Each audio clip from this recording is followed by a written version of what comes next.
இலங்கை அரசியல் உண்மைக்கு பார்த்தீங்கன்னு சொன்னால் காலம் காலமாக சிங்களவர்கள் சிங்களவர்கள் பக்கம் தான் இனம் இனத்தை சாருமண்ட மாதிரி சிங்களவர்கள் போன கடந்த ஆட்சியில் புல செய்து விட்டுட்டேன்னு சொன்னால் அடுத்த ஆட்சியில் வந்து அதை மறைக்கிறது தான் வழக்கமாக இருந்தது. இந்த வழக்கத்திற்கு எதிர்மாறாக தற்போது ஆட்சியில் இருக்கிற அனுரகுமார திசாநாயக்கா இப்போ பார்த்தீங்கன்னு சொன்னால் சிங்களவர்கள் தென்னிலங்கையில் வந்து எல்லார கண்ணிலையும் விரலை விட்டு ஆட்டுற ஒரு அரசியலை தான் நீங்கள் இப்போ இலங்கையில் பார்த்து கொண்டிருக்கீங்க. அதே போல் இலங்கை மக்கள் உண்மைக்குமே ஒரு பெருமைப்படக்கூடிய ஒரு அரசியல் தலைவனாக அனுரகுமார திசாநாயக்கா நடந்து கொள்கிற விதம் இலங்கை பொறுத்த வரைக்கும் இலங்கை மக்கள் பெருமை கொள்ளைக்குள்ள எங்களோட தமிழர் தாய மக்கள் வந்து உண்மைக்குமே கவலை கொள்ள வேண்டிய ஒரு தலைவனாகத்தான் அனுரகுமார திசாநாயக்கா பார்க்கிறீங்கன்னா, அதாவது இலங்கையர ஜனாதிபதியாக என்னன்னு சொன்னால் வடக்கு கிழக்கில் தமிழர்களுக்கு அதாவது தமிழர் தாயகத்தில் தமிழர்களுக்கு இழைக்கப்பட்ட அநீதிகளுக்கு வளமை போல ஒவ்வொரு ஆட்சியாளர்கள் வந்து என்ன சொல்லினா அதே வசனத்தை தான் இப்போ இவர்களும் சொல்லுகிறார்கள். ஆனால் இலங்கையர்களாக இலங்கை மக்கள் பெருமைப்படுற விஷயம் என்னென்னு சொன்னால் காலங்காலமாக இருந்த ஆட்சியாளர்கள் இந்த லஞ்ச மூழல் இப்படி இந்த போதை வஸ்து போன்ற இடங்கள்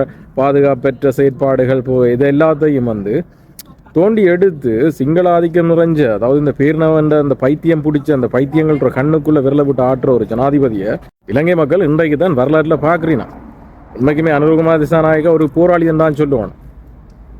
கடந்த காலங்களில் சிங்களவர்கள் செய்த நினைச்சா சிங்களவன் அவன் ஒரு சிங்களவன் நினைச்சா சிங்களவர்கள் செய்த தவறுகளை மறைச்சு உண்மைக்குமே இலங்கையில் ஆட்சி அமைக்க முடியும். ஆனால் இருந்தும் தன் உயிருக்கு ஆபத்து இருக்குது, தன் ஆட்சிக்கு ஆபத்து இருக்குது, தன் ஃபேமிலிக்கு ஆபத்து இருக்குது, ஆட்சி கவிழ்ந்த என்ன நடக்கும், தன்னை நம்பி இருக்கிற அமைச்சர்களுக்கு என்ன நடக்கும், தன் கட்சிக்கு என்ன நடக்கும் எல்லாம் தெரிஞ்சு கூட கண்ணுக்குள்ளே விரலை விட்டு ஆட்டி பாருங்க. தென்னிலங்கையில் உண்மைக்குமே இலங்கையை பொறுத்த வரைக்கும் எல்லா இடமும் புதைக்கப்பட்டிருக்குது.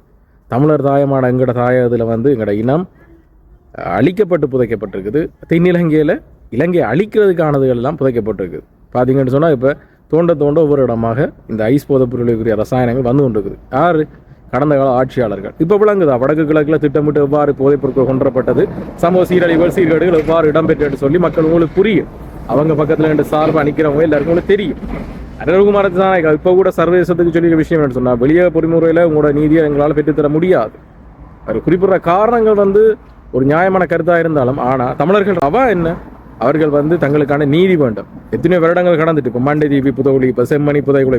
ஆனால் உண்மைக்குமே மஹிந்த ராஜபக்ச போன்ற அரக்கர்கள் ஆட்சியில் இந்த செம்மணி புதைகுழியெல்லாம் தோண்டப்பட்டிருந்தால் ஒரு 1-2 மனித எச்சங்கள் கண்டுபிடிக்கப்பட்டோடனே அது மூடப்பட்டிருக்கும், முடக்கப்பட்டிருக்கும், அல்லது கைவிடப்பட்டிருக்கும், அல்லது அச்சுறுத்தப்பட்டிருப்பார்கள். இப்படியான செயற்பாடு. ஆனால் அனுரகுமார திசாநாயக்கா ஆட்சியில் வந்து அவன் முக்கியமாக சிங்களவர்கள் மத்தியில் இருக்கிற கள்ளர்களை அரக்கர்களை திருடர்களை வெளியே கொண்டு போகணும், கைது செய்யணும். அவர் வரலாற்றில் வெளிவராத வகையில் இனி இலங்கையில் வரலாற்றில் இப்படி ஒரு தப்பு நடக்காத வகையில் தண்டனைகள் பெற்றுக் கொடுக்கணும் என்று சொல்லி ஆதாரங்களோட ஆதாரபூர்வமாக அவர்களை வந்து உள்ள அடைக்கிறதுக்கான முயற்சிகளை வந்து முன்னேற்றி கொண்டிருக்கிறதோட ஒரு நாட்டு முதலாவது குடிமகனாக அந்த நாட்டோட பொருளாதாரத்தை எவ்வாறு கொண்டு போகிறேன்னு சொல்லியும் யோசிச்சு கொண்டிருக்காங்க. இன்றைய காலையில் வந்து செய்யல பார்த்தீங்கன்னு சொன்னால் இலங்கையில் பொருளாதாரம் வந்து ரிகவரிங் ஆகுதுன்னு சொல்லியிருக்காங்க, மீண்டெழுது வருது. ஸோ அந்த அளவுக்கு போய்கொண்டிருக்கின்றாங்களா. இப்போ ஒரு சில அரசியலாளர் கருத்து என்னென்னு சொன்னால் ரணில் ஏற்படுத்தி வச்ச பாதையில் இவங்க போகிறதால அது நடந்து கொண்டுன்னு சொல்லி எப்படியோ இலங்கை நாடு வந்து ஒரு வளர்ச்சி பாதை நோக்கி போகுதுன்னு சொன்னால் அது யாருக்கு நன்மை. ஆனால் தமிழ் தரப்பில் பார்த்தீங்கன்னு சொன்னால் இப்போ இந்த முகநூல் பக்கத்துல எல்லாம் வந்து ஒரு பதிவழி இருந்தது. உண்மைக்குமே வெக்கப்பட வேண்டிய விஷயம். புலம்பெய் தேசங்களில் இருந்து கொண்டு தாங்கள் இங்கே சிட்டிசன்ஸ் எடுத்துகிட்டு நாட்டுக்கு போயிலன்னு சொன்னால் நாட்டு மக்கள் என்ன மிருகங்களா? தமிழர் தாயத்தில் கொண்டு பாஸ்போர்ட் ஆஃபீஸ் எதுக்கு வச்சுலாம் கேட்குறாங்க. அந்த மக்கள் படுற அவலங்கள் அந்த பாஸ்போர்ட் எடுக்கிறதுக்கு நாட்டோட பொருளாதாரம் சீரழிவால் வருமானம் இழந்து வெளிநாடுகளுக்கு போகிறதுக்கு அதுகள் படுற கஷ்டங்கள் அதுகளுக்கு தான் தெரியும். இங்கே குந்தி கொண்டு வந்து சோக்கா சொல்லலாம் அரசாங்கத்தில் காசையும் வாங்கிக்கொண்டு. அப்போ நாட்டோட அரசியலை பொறுத்த வரைக்கும் இன்றைக்கு இனத்தை சாராமல் சிங்களவரோட பக்கம் நிற்காம அனுரகுமார திசாநாயக்கா இன்றைக்கு தென்னிலங்கையை போட்டு ஆட்டி படைக்கிறன்ற வந்து தமிழ் மக்களுக்கு